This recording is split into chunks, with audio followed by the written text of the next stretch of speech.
Shalom to you all. This is Joseph Eliada.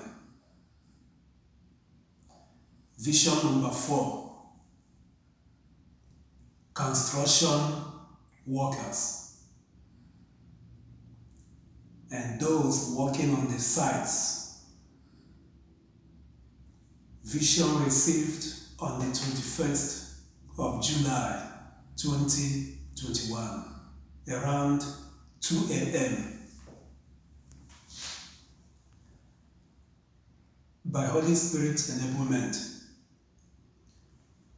this vision about construction workers and those working on the site is revealed. This vision was revealed previously, which was confirmed. Now this is another one. Let us take it serious. If your loved one or your relative or your neighbor or your friend is doing construction or working on the site, please keep them in your prayers.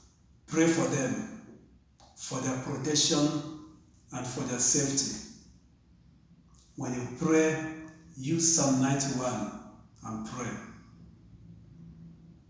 Jesus loves us. That's the reason why he reveals these things to us through his Holy Spirit.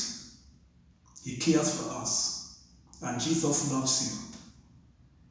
Thank you, Jesus.